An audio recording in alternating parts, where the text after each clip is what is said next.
أعوذ بالله من شرور أنفسنا ومن سيئات أعمالنا من يهده الله فلا مضل له ومن يضلله فلا هادي له وأشهد أن لا إله إلا الله وحده لا شريك له وأشهد أن محمدا عبده ورسوله أما بعد فأعوذ بالله السميع العليم من الشيطان الرجيم بسم الله الرحمن الرحيم يا أيها الذين آمنوا اتقوا الله حق تقاته ولا تموتن إلا وأنتم مسلمون يا أيها الناس اتقوا ربكم الذي خلقكم من نفس واحدة وخلق منها زوجها وبث منهما رجالا كثيرا ونساء واتقوا الله الذي تساءلون به والأرحام إن الله كان عليكم رقيبا يا أيها الذين آمنوا اتقوا الله وقولوا قولا سديدا يصلح لكم أعمالكم ويغفر لكم ذنوبكم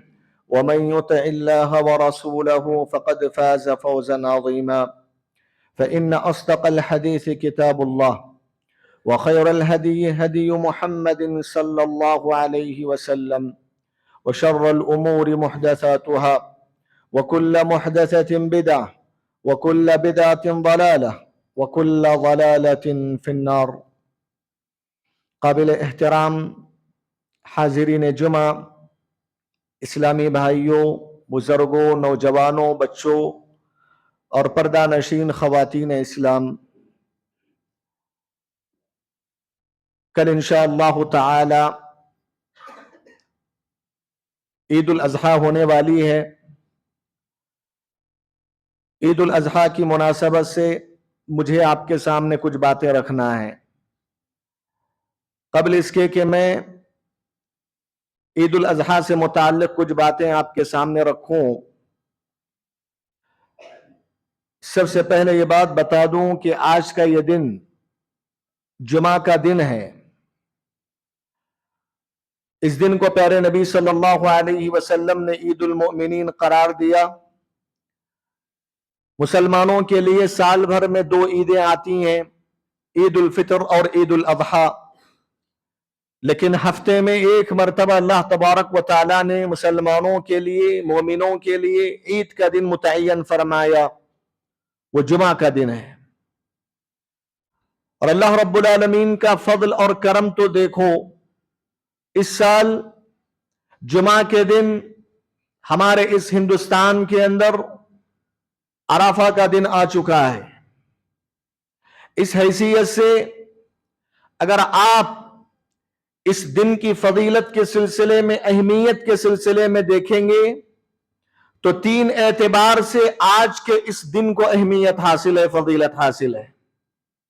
سب سے پہلی بات یہ ہے کہ آج کا یہ دن یوم الجمعہ ہے، مومنوں کا عید کا دن ہے، اور ہفتے میں آنے والے دنوں کا سردار ہے۔ اور دوسری بات یہ ہے کہ آج کا دن عرفہ کا دن ہے۔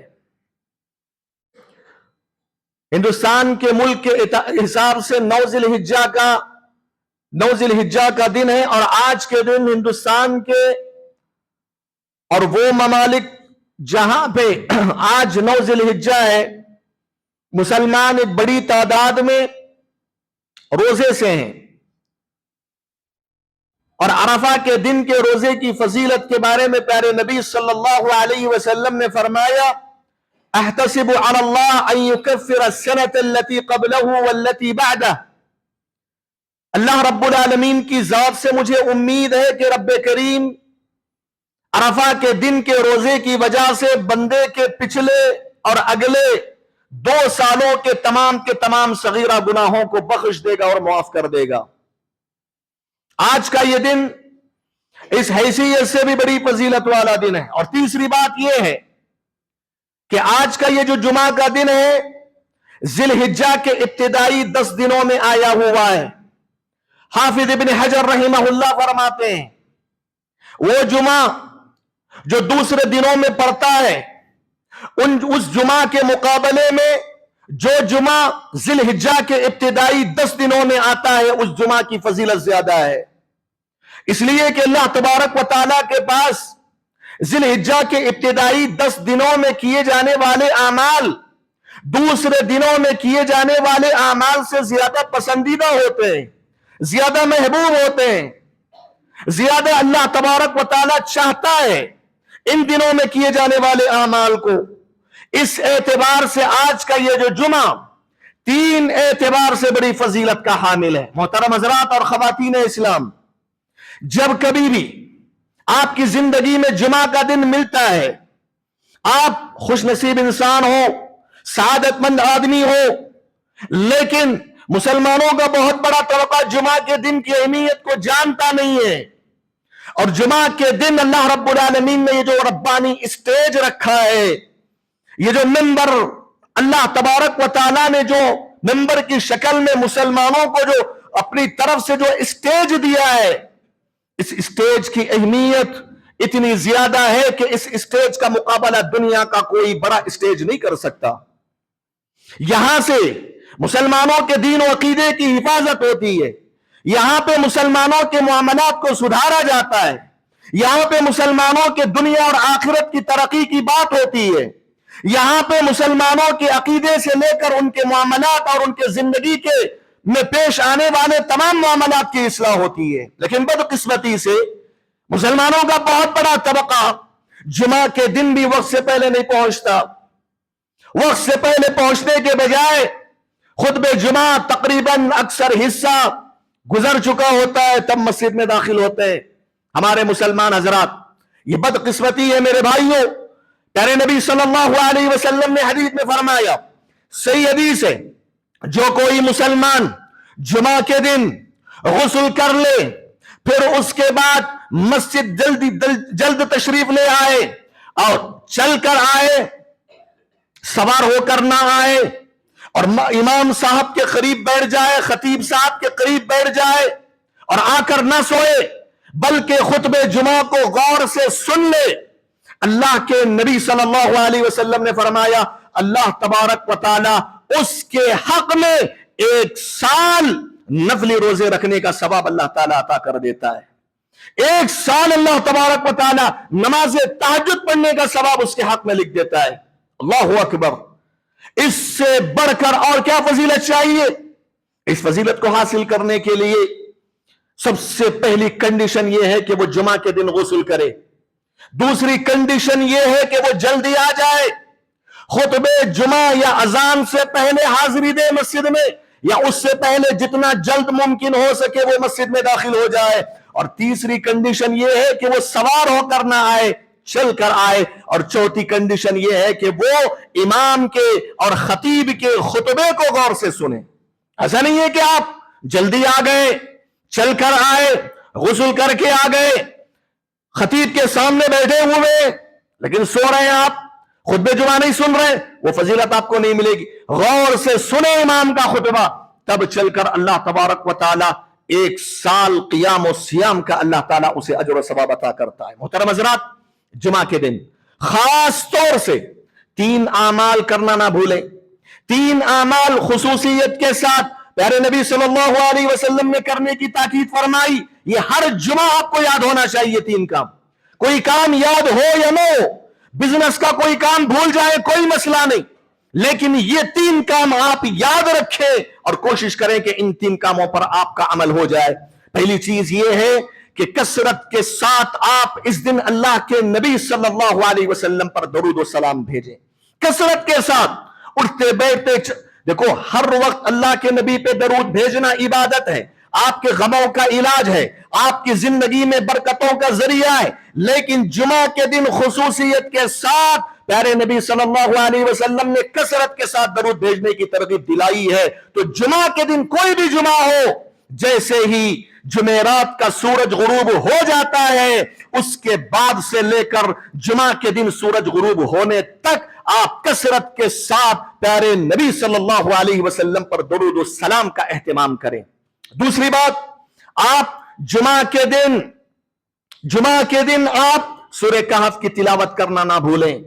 پیارے نبی صلی اللہ علیہ وسلم نے فرمایا کہ جو آدمی جمعہ کے دن سورہ کہف کی تلاوت کر لیتا ہے، اللہ تبارک و تعالی اسے ایک خاص نور عطا کرتا ہے، اس نور کے ذریعے وہ گناہوں سے اپنے آپ کی حفاظت کر لیتا ہے، اللہ کی اطاعت کی طرف آگے بڑھتا ہے، رب کی معونت اور اس کی نصرت اس کے ساتھ شامل حال ہوتی ہے۔ یہ دوسری بات ہے۔ سورہ کہف کی تلاوت کریں، اور اس کا وقت جمعرات کے دن جب سورج غروب ہوتا ہے اس کے بعد سے لے کر جمعہ کا دن جب سورج غروب ہوتا ہے اس وقت تک رہتا ہے۔ چاہے تو آپ بیٹھ کے ایک ساتھ سورہ کہف شروع سے اخیر تک پڑھ لیں، یا پھر یہ ہے کہ آپ تھوڑا تھوڑا کر کے ختم کر لیں، لیکن مغرب کے بعد سورج غروب ہونے سے لے کر جمعہ کے دن سورج غروب ہونے کے درمیان آپ سورہ کہف کی تلاوت کو کمپلیٹ کر لیں، مکمل کر لیں۔ تیسری بات، اس دن خصوصیت کے ساتھ جو آپ کو کرنا ہے وہ ہے دعاؤں کا اہتمام۔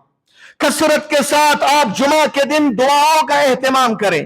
پیارے نبی صلی اللہ علیہ وسلم نے فرمایا کہ جمعہ کے دن رب کریم نے ایک ایسی گھڑی رکھا ہے، اگر اس گھڑی میں بندے مومن دعا کر لیتا ہے، اس گھڑی کو دعا کی حالت میں پا لیتا ہے، رب کریم اس کی دعا کو 100% قبول کر کے رہتا ہے، اس کی دعا ریجیکٹ نہیں کرتا اللہ تعالی۔ علماء اکرام نے کہا وہ وقت کون سا ہے؟ علماء اکرام نے اس سلسلے میں بہت سارے اقوال ذکر کیے، لیکن دو باتیں دلیل سے زیادہ قریب ہیں۔ سب سے پہلا وقت جب خطیب خطبہ دینے کے لیے منبر پہ کھڑے ہو جاتا ہے، اس کے بعد سے لے کر اس کی جمعہ کی نماز ختم ہونے کے درمیان کا جو وقت ہے یہ دعا کی قبولیت کا وقت ہے۔ لیکن آپ یہ سوال کر سکتے ہیں، کیا خطبہ دیتے ہوئے دعا کریں گے ہم؟ خطبہ سننے کے بجائے دعا کریں گے، یا کس وقت دعا کریں گے؟ خطبے کے دوران کریں گے یا کس وقت؟ اس کا جواب یہ ہے کہ جب امام صاحب یا خطیب خطبہ دے رہا ہے اس وقت دعا نہیں کرنا، اس وقت غور سے خطبے کو سننا ہے۔ لیکن کب دعا کرنا؟ جب امام صاحب تھوڑی دیر کے لیے بیٹھ جاتے ہیں، پہلا خطبہ ختم کرنے کے بعد 1-2 سیکنڈ 5-10 سیکنڈ جو بھی وقت ملتا ہے آپ دعا کیجیے۔ اس کے بعد جیسے ہی خطیب اپنا پورا خطبہ ختم کر کے منبر سے نیچے اترتا ہے، اب جب نماز کے ختم ہونے تک جو وقت اس کو ملا ہوا ہے اس کے درمیان وہ دعا کرے، سجدے میں دعا کرے۔ جمعہ کے دن جو جمعہ کی نماز کے جو سجدے ہیں اس میں دعا کرے، اور آخری تشہد میں سلام پھیرنے سے پہلے اگر آپ نے تشہد کی دعائیں پڑھ لی ہیں اس کے بعد آپ دعائیں کریں۔ یہ پہلا وقت ہے۔ اور دوسرا وقت میرے بھائیوں، علامہ ابن قیم رحمہ اللہ فرماتے ہیں کہ یہ اس سے زیادہ اہم وقت ہے جمعہ کا، وہ وقت ہے عصر سے لے کر مغرب تک کا وقت۔ عصر سے لے کر مغرب تک کے وقت میں میرے بھائی ہر جمعہ آپ دعا کے لیے وقت نکالیے، اللہ کے لیے آپ دعاؤں کے لیے وقت نکالیے۔ 5 10 15 منٹ آدھا گھنٹہ جو بھی آپ کو میسر ہو، آپ اپنے بزنس دنیا کے مصروفیات کو بالائے طاق رکھ کر عصر سے لے کر مغرب کا جو وقت ہے اس وقت کو غنیمت سمجھتے ہوئے تھوڑا دعاؤں کے لیے وقت نکالیں۔ ہم لوگوں کو ہماری زندگیوں کے معاملے میں شکایات ہیں، ہماری زندگی میں اطمینان نہیں ہے، وہ ہے فلاں مسئلہ ہے، اور ملک کے حالات بھی ٹھیک نہیں ہے، بلکہ عالمی سطح پر خاص کر کے غزہ اور فلسطین کے مسلمانوں کی جو صورتحال ہے، ایسے وقت میں میرے بھائیوں ایک مسلمان کی ذمہ داری بنتی ہے کہ وہ تمام کے تمام مسلمانوں کے حق میں دعائیں کریں، اور اپنی ذات کے لیے دعائیں کریں، اپنے بچوں کے لیے، اپنے بیوی کے لیے، اپنے رشتہ دار اور خاندان کے حق میں دعائیں کریں۔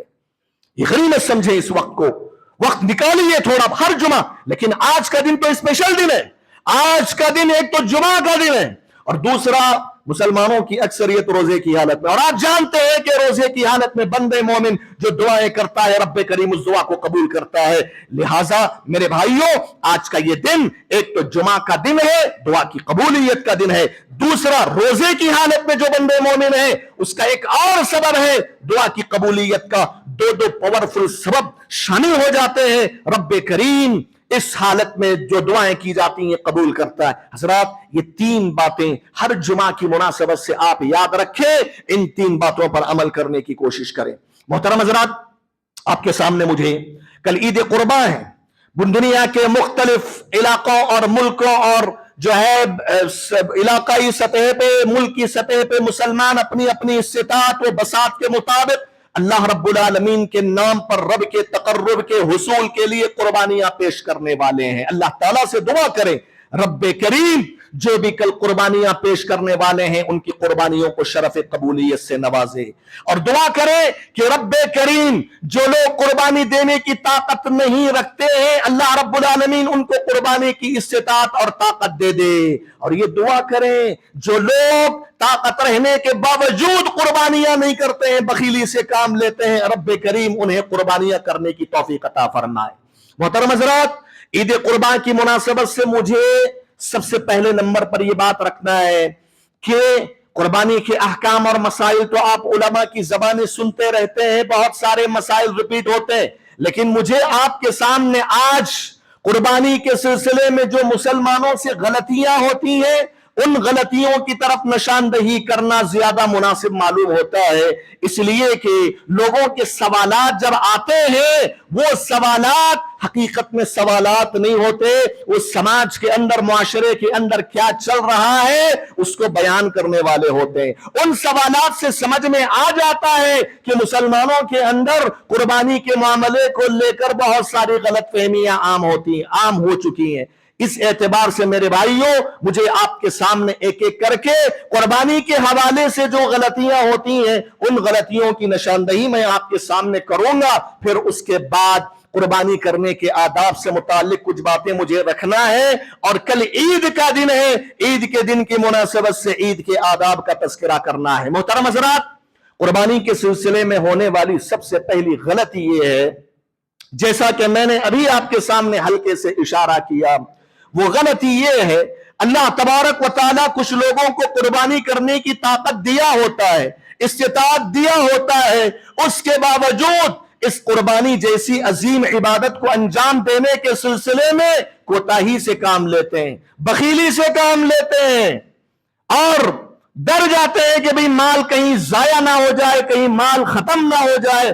اللہ رب العالمین نے اگر آپ کو طاقت دیا ہے، استطاعت دیا ہے، قربانی جیسی عظیم عبادت کو انجام دینے کی کوشش کرے میرے بھائی۔ جس طریقے سے بندے مومن بدنی عبادت، نماز جیسی عبادت کو انجام دے کر رب سے قریب ہوتا ہے، رب کے قریب ہوتا ہے، رب کی قربت اسے نصیب ہوتی ہے، بالکل اسی طریقے سے ایک بندے مومن اپنا پسندیدہ مال اللہ کے راستے میں خرچ کر کے جانور خریدتا ہے یا پھر اونٹ یا گائے میں حصہ لے کر قربانی پیش کرتا ہے، اس قربانی کے ذریعے سے بندہ رب کی قربت حاصل کرتا ہے، رب کی نزدیکی اسے نصیب ہوتی ہے، رب سے وہ قریب ہوتا ہے۔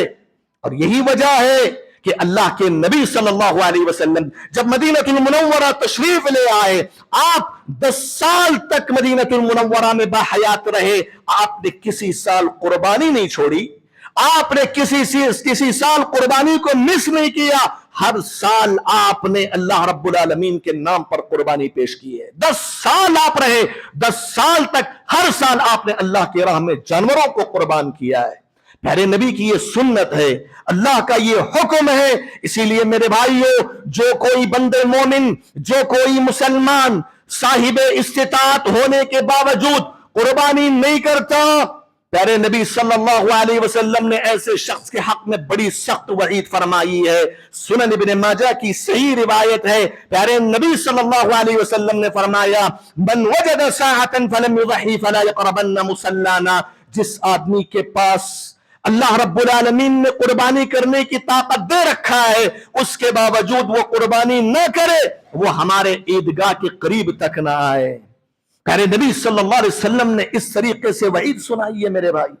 اب بھی وقت ہے، اگر اللہ نے آپ کو طاقت دیا ہے، آپ نے جانور نہیں خریدا ہے، آپ نے حصہ نہیں لیا ہے، اللہ کے فضل و کرم سے الحمدللہ اللہ تبارک و تعالیٰ نے 4 دنوں کو جو ہے قربانی کے دن بنایا ہے۔ ایک تو عید کا دن کل، اس کے بعد کے 3 دن ٹوٹل ملا کر 4 دن ہوتے ہیں میرے بھائیوں۔ کل نہیں، پرسوں کیجئے، اس کے بعد کیجئے، اس کے بعد 3 دن تک، 13 ذی الحجہ کے سورج غروب ہونے تک وقت رہتا ہے قربانی کا۔ اللہ نے ابھی بھی طاقت دیا ہے، ابھی بھی موقع ہے، جانور خریدیے۔ اگر وہ طاقت نہیں، اونٹ یا گائے میں حصہ لینے کی اللہ نے طاقت دیا ہے، اس میں لے لیجئے، اس میں لے کر اللہ کے نام پر جانور کی قربانی پیش کر کے اللہ کے قریب ہو جائیے۔ محترم حضرات، آج سوشل میڈیا کا دور ہے، یہ بعض احناف علماء کی طرف سے ویڈیوز نشر کیے جاتے ہیں، سوالات کیے جاتے ہیں، اس میں بعض احناف جو ہے یہ فتویٰ دے رہے ہیں، اور خاص کر کے سوشل میڈیا میں ہمارے بعض نوجوان حضرات سوشل میڈیا میں دیکھتے ہیں، ہم کہتے ہیں بھئی سلفی علماء کو سنو، سلفی علماء سے دین کے مسائل لو، اہل حدیث علماء کے علماء سے دین کے مسائل لو، اس کے علاوہ جو دوسرے مسلک کے علماء وہ اپنے مسلک کی بات کرتے ہو، کتاب و سنت سے زیادہ وہ اپنے مسلک کے اندر جو باتیں اسی کو بیان کرتے، غلط سلط فتوے دیتے ہیں، لیکن ہمارے بعض مسلمان جو ہے انہی کی باتوں پر اعتماد کر کے عمل کرنا شروع کر دیتے ہیں. ابھی میں نے سنا دیکھا سوشل میڈیا میں ایک صاحب کہہ رہے ہیں کہ دیکھو جس آدمی کے پاس 52.5 تولے چاندی ہو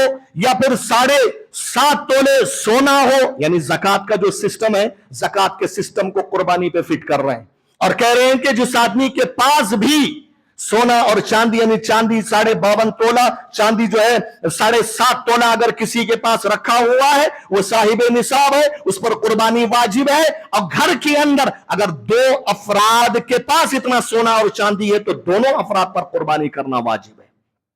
اگر 3 لوگوں کے پاس اتنا پیسہ ہے 3 لوگوں پر قربانی کرنا واجب ہے. یہ فتویٰ 2 اعتبار سے غلط ہے. یہ اس کے اندر 2 باتیں غلط کہی ہیں انہوں نے، کتاب و سنت کے صریح خلاف ہے. سب سے پہلی بات یہ ہے کہ پیارے نبی صلی اللہ علیہ وسلم کی کسی حدیث میں نہیں کہا گیا کہ زکات کا سسٹم قربانی پہ لاگو ہوگا. قربانی میں صاحب استطاعت طاقت والا کون ہے؟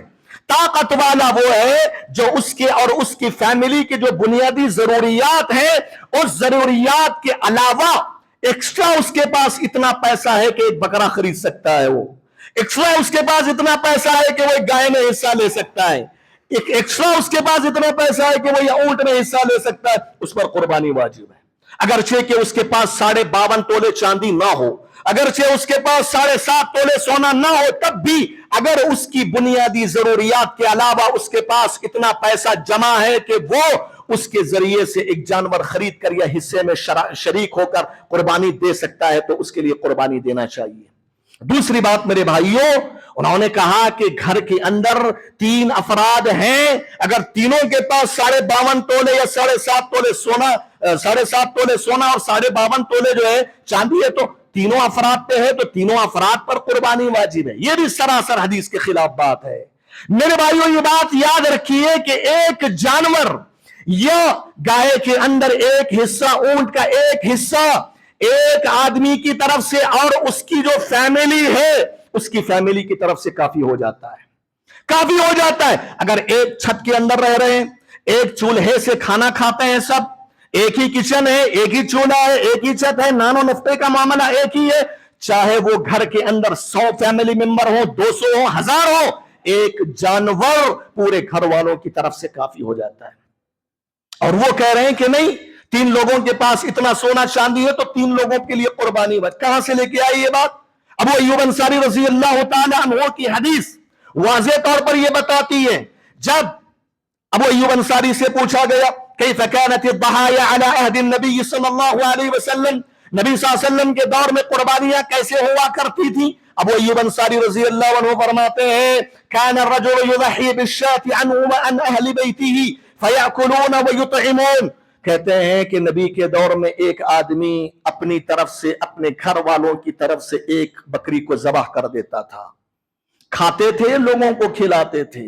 یہ حدیث صریح واضح ہے اس مسئلے میں کہ گھر کے اندر گھر کی فیملی کی طرف سے ایک جانور یا ایک حصہ انشاءاللہ کافی ہوتا ہے. ہاں اگر اللہ تعالیٰ نے ایک گھر میں رہنے والوں کو بہت زیادہ طاقت دیا ہے، کبھی 2 بھائی ہیں تو باپ ہے، والد ہے، والد صاحب کے پاس طاقت ہے قربانی کرنے کی، وہ تو جانور خریدا اور وہ ایک جانور ان کی طرف سے اور ان کے گھر والوں کی طرف سے کافی تو ہو رہا ہے. لیکن بچے بھی مالدار ہیں ماشاءاللہ، بولتے ہیں کہ ابا جان میں بھی ایک حصہ لے لیتا ہوں الگ سے، میں بھی ایک جانور لا کے خرید کے ذبح کرتا ہوں، تو جائز ہے، کوئی مسئلہ نہیں، لیکن واجب نہیں ہے، فرض نہیں ہے. لیکن اگر کرتے ہیں تو اچھی بات ہے. تو محترم حضرات، یہ غلط فہمیاں سوشل میڈیا کے ذریعے پھیلائی جاتی ہیں. میں تو بیسکلی طور پہ یہ بات کہنا چاہوں گا کہ آپ اتھینٹک علماء کو سنیں، ان علماء کو سنیں جو علماء مسائل کو کتاب و سنت کی روشنی میں، صحابہ کرام کے فہم کی روشنی میں آپ کو بتاتے ہیں.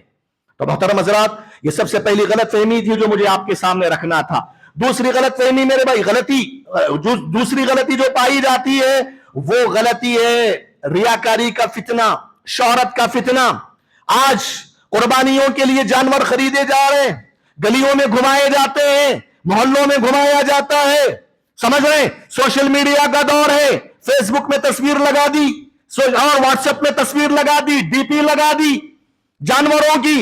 کیا بتا رہے ہیں آپ؟ یہ بتانا چاہ رہے ہیں کہ میں اتنا بڑا جانور خرید کے قربان کر رہا ہوں. کیا ضرورت ہے لوگوں کو بتانے کی؟ میرے بھائیو جتنا ہو سکے اپنے نیک عمل کو چھپا کر کرنے کی کوشش کیجئے۔ سلف صالحین کہا کرتے تھے ایک مسلمان، ایک شریف انسان یہ نہیں چاہتا کہ اس کی غلطیاں لوگوں کے سامنے عام ہو جائیں، وہ یہ نہیں چاہتا کہ اس کے عیوب اور اس کی کمزوریاں، اس کی برائیاں لوگوں کے سامنے عام ہو جائیں۔ جس طریقے سے ایک مسلمان یہ نہیں چاہتا کہ اس کی برائیاں لوگوں کے سامنے عام ہو، بالکل اسی طریقے سے اس کی خوبیوں کو بھی وہ لوگوں کے سامنے عام کرتا نہ پھرے، نیکیوں کو چھپانے کی کوشش کرے، جتنا ہو سکے ریاکاری کے دروازوں سے دور رہیں میرے بھائی۔ اگر آپ اس طریقے سے جانوروں کو دکھا رہے ہیں قصدن جان بوجھ، یہ الگ بات ہے کہ آپ نے گھر کے باہر باندھا ہوا ہے، جگہ نہیں ہے، لیکن لوگ آ کے دیکھ رہے ہیں تو کیا کر سکتے ہیں آپ کا تو ارادہ نہیں ہے دکھانے کا۔ کوشش کیجئے جتنا ہو سکے چھپائے، آپ نیک عمل کرنے میں اخلاص کو اپنائیے، ریاکاری سے بچیے۔ یہ سب سے بڑی غلطی قربانی کے سلسلے میں لوگوں کی طرف سے دیکھنے کو ملتی ہے۔ اللہ کے بندو اللہ سے ڈرو۔ اگر تم نے اس طریقے سے شہرت اور ریاکاری کی بنیاد پر لاکھوں کے جانور کو خرید کر قربان بھی کر دیا، لیکن تمہارے دل کے اندر اگر ریاکاری اور شہرت آ گئی تو پھر میرے بھائی اس عمل کو رب کریم قبول نہیں کرے گا۔ مسند احمد کی روایت، پیارے نبی صلی اللہ علیہ وسلم فرماتے ہیں جب قیامت کے دن یہ ریاکاری کرنے والے، دکھانے والے رب کے سامنے جب جائیں گے بدلہ لینے کے لیے، رب کریم کہے گا اے میرے بندے جا، جس آدمی کو دکھانے کے لیے، جس قوم اور لوگوں کو دکھانے کے لیے تو عبادتیں کرتا تھا، جا ان کے پاس بدلہ لے۔ وہ کیا بدلہ دیتے ہیں میدان محشر میں؟ کون کیا بدلہ دے گا بھائی؟ ایک ایک نیکی کے لیے ترس رہے ہوں گے، ماں بچوں کو دیکھ کر بھاگ رہی ہوگی، بچے ماں باپ کو دیکھ کر بھاگ رہے ہوں گے کہیں یہ لوگ نیکیاں نہ چھین لے۔ ایسے وقت میں میدان محشر میں کون آپ کو نیکی دے گا؟ کون بدلہ دے گا؟ بدلہ تو صرف رب کریم دے گا۔ اگر آپ یہ چاہتے ہو کہ رب کریم کی طرف سے آپ کو بہتر بدلہ ملے ان قربانیوں کا، اللہ کے لیے ریاکاری سے بچو، اخلاص کو اپناؤ۔ اخلاص للہیت ہر عبادت میں شامل حال ہونا چاہیے، اور عبادت کی قبولیت کے لیے اخلاص للہیت بنیادی شرط ہے۔ محترم حضرات، تیسری بنیادی غلطی جو ہمارے معاشرے میں دیکھنے کو ملتی ہے وہ حصے داری کے سلسلے میں۔ ہمارے بعض حضرات جو حصہ لیتے ہیں، پیارے نبی صلی اللہ علیہ وسلم نے کہا گائے میں 7 حصے لے سکتے ہیں آپ، اس سے کم بھی لے سکتے۔ بعض لوگ یہ سمجھتے 7 کا مطلب 7 ہی لینا ہے گائے میں، اس سے کم نہیں لے سکتے۔ نہیں، کم بھی لے سکتے، زیادہ نہیں لے سکتے آپ 7 سے۔ اور اسی طریقے سے اونٹ کا معاملہ ہے، اونٹ میں آپ 10 تک بھی حصہ لے سکتے ہیں، لیکن حاجی اگر ہے وہ صرف 7 حصے لے سکتا ہے۔ غیر حاجیوں کے لیے پیارے نبی صلی اللہ علیہ وسلم نے 10 تک گنجائش بتائی ہے، ایک اونٹ میں 10 حصے بن سکتے ہیں۔ محترم حضرات، یہ پیارے نبی نے کلیئر فرمایا، لیکن یہاں جو غلطی دیکھنے کو ملتی ہے وہ یہ ہے کہ لوگ گائے کے ایک حصے میں 1 سے زائد لوگ شریک ہو جاتے ہیں، اونٹ کے ایک حصے میں 1 سے زائد لوگ شریک ہو جاتے ہیں۔ بکرے میں جب خریدتے ہوئے پیسے جب ڈالتے ہیں تو گھر کے اندر 2 بھائی ایک ساتھ مل کے رہ رہے، ایک بھائی بولتا ہے کہ میں 10,000 دوں گا، تو 10,000 دے دے، 20,000 ملا کے ہم ایک بکرے کو لے کر آئیں گے، ذبح کر دیں گے۔ جائز نہیں ہے اس طریقے سے شراکت داری۔ ایک بکرے میں، اونٹ کے ایک حصے میں، گائے کے ایک حصے میں 1 سے زائد لوگ پیسے دے کر شریک نہیں ہو سکتے، ایک ہی آدمی اس میں شریک ہو سکتا ہے۔ یہ مسئلے کو ہمیشہ یاد رکھیے، سمجھ رہے؟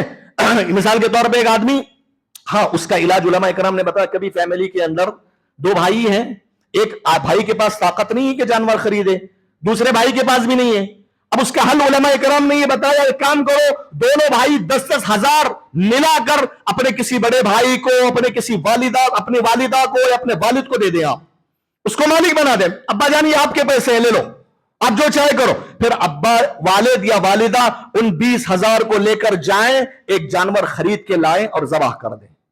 یہ ایک علماء کرام نے حل بتایا، لیکن ایسا نہیں ہو سکتا کہ ایک بکرا ہے تو 1 سے زائد لوگ آدھے آدھے پیسے ڈال کے لے رہے ہیں، ایک گائے میں، ایک گائے کا ایک حصے کے اندر جو ہے 2 لوگ یا 3 لوگ شریک ہو رہے ہیں۔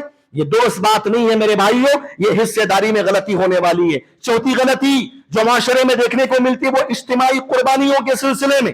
اجتماعی قربانیوں کے جو بول لگائے جاتے ہیں، ان لوگوں کو چاہیے کہ وہ اجتماعی جو قربانیاں دیتے ہیں یا اس کا نظام سسٹم چلاتے ہیں، علماء کے اس میں مشورہ کر کے جو صحیح طریقہ ہے اس کے مطابق وہ اجتماعی قربانیوں کا نظام چلائیں۔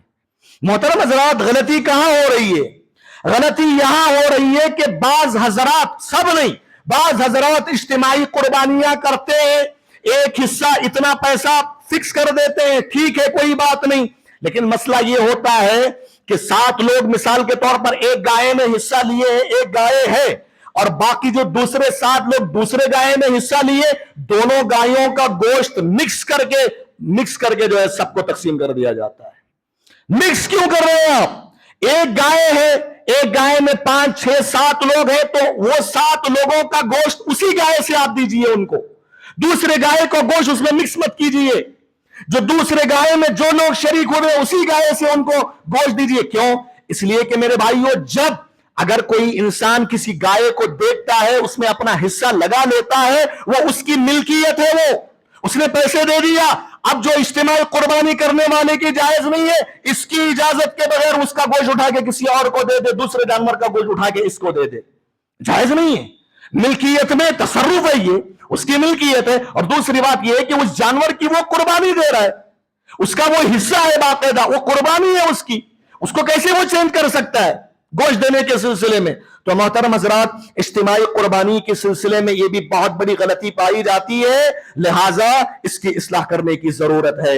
اسی طریقے سے میرے بھائیوں، 5ویں غلطی جو قربانی کے سلسلے میں ہوتی ہے، تو بعض حضرات کیا سمجھتے ہیں، قربانی کا جو وقت شروع ہوتا ہے وہ وقت نماز کے بعد سے شروع ہوتا ہے، نماز سے پہلے قربانی کرے گا تو قربانی رب قبول نہیں کرے گا، اور اسی طریقے سے 13 ذی الحجہ کے سورج غروب ہونے تک رہتا ہے، ٹھیک ہے بات۔ لیکن غلطی یہاں ہوتی ہے، تو لوگ یہ سمجھتے ہیں کہ اگر علاقے کے اندر، عیدگاہ کے اندر ایک بڑی جماعت جا کر نماز عید ادا کر لیتی ہے، تو پھر اس کے بعد چاہے تو قربان کر سکتے ہیں جانور۔ ایک آدمی ہے جس نے بھی نماز نہیں پڑھا، عید کی نماز، سفر میں تھا، کسی وجہ سے وہ پہنچ نہیں پایا عیدگاہ میں مثال کے طور پہ، اور یہ دیکھتا ہے کہ نماز ہو گئی ہے، تو نماز ہو گئی نا، جا کر جانور ذبح کر سکتے۔ میرے بھائیوں، یہ غلطی ہے۔ پیارے نبی صلی اللہ علیہ وسلم کی حدیث یہ بتاتی ہے، جو قربانی دینے والا ہے اس کی نماز ہونا چاہیے، قربانی دینے والے کی نماز ہو، وہ نماز ادا کرنے کے بعد قربانی پیش کرے۔ یہ نہیں ہے کہ وہ نماز ہی ادا نہیں کیا، لیکن بڑی جماعت نماز سے فارغ ہو چکی ہے، وہ جا کے جانور قربان کر رہا ہے، یہ غلطی ہے۔ اس غلطی کی اصلاح کرنے کی ضرورت ہے میرے بھائیوں۔ اسی طریقے سے 6 نمبر پر جو ہونے والی غلطی ہے وہ یہ ہے کہ بعض حضرات کو آج بھی دیکھا جاتا ہے کہ جانور کو ذبح کرنے سے پہلے اس کو پانی پلانا ضروری سمجھتے ہیں، اس کو پانی، زبردستی پانی پلائیں گے اس کو، جانور کو، وہ جانور اگر پیاسا ہے وہ پلانے سے پہلے لپک کے پیے گا وہ، لیکن وہ پینا نہیں چاہتا، آپ زبردستی ڈال رہے ہو، اور بعض لوگ یہ سمجھتے ہیں کہ نہیں یہ پلانا ضروری ہے۔ میرے بھائیوں، قربانی کرنے سے پہلے جانور کو پانی پلانا ضروری سمجھ لینا، افضل سمجھ لینا، اس کی کوئی گنجائش اسلام کے اندر نہیں ہے۔ ہاں، اگر جانور پیاسا ہے تو پلائیے، بالکل پلائیے، جانور کے ساتھ احسان ہونا چاہیے، لیکن قربانی کرنے سے پہلے پانی کا کوئی تعلق نہیں ہے، پانی پلانے سے کوئی لنک نہیں ہے اس کا۔ جانور پیاسا ہے تو پلائیے، لیکن اس کو قربان کرنے سے پہلے پانی پلانا ضروری سمجھ لینا، یہ غلطی ہے جو معاشرے کے اندر عام ہے میرے بھائیوں، اس کی اصلاح کرنے کی ضرورت ہے۔ محترم حضرات، 7ویں غلطی، میت کی طرف سے قربانی۔ بہت سارے لوگ آج بھی یہ سمجھتے ہیں کہ اگر دادا کا انتقال ہوا، باپ کا انتقال ہوا، ماں کا انتقال ہوا، تو 1 سال ماں کی طرف سے یہ بکرا، 1 سال باپ کی طرف سے یہ گائے کا حصہ، 1 سال دادا کی طرف سے۔ محترم حضرات، جو مرحومین ہیں، میت کی طرف سے الگ سے جانور خرید کر جانور کی قربانی پیش کرنے کا ثبوت نبی سے نہیں ملتا۔ یہ قربانی عبادت ہے، عبادت میں ہم اتنا ہی کریں گے، ویسے ہی کریں گے جیسے اللہ کے نبی صلی اللہ علیہ وسلم نے کیا ہے۔ عبادت میں ہم اپنی طرف سے ایسا کوئی طریقہ ایجاد نہیں کر سکتے جو طریقہ پیارے نبی سے ثابت نہ ہو۔ آپ دیکھیے، نبی علیہ السلام کے جیتے جی پیارے نبی کی بیوی خدیجہ رضی اللہ تعالی عنہا کا انتقال ہوا، اور حضرت زینب بنت خزیمہ رضی اللہ عنہا کا انتقال ہوا۔ نبی کے جیتے جی نبی علیہ السلام کی اولاد کا انتقال ہوا، 3 بیٹیوں کا انتقال ہوا، ام کلثوم، رقیہ، زینب اور قاسم، عبداللہ، ابراہیم،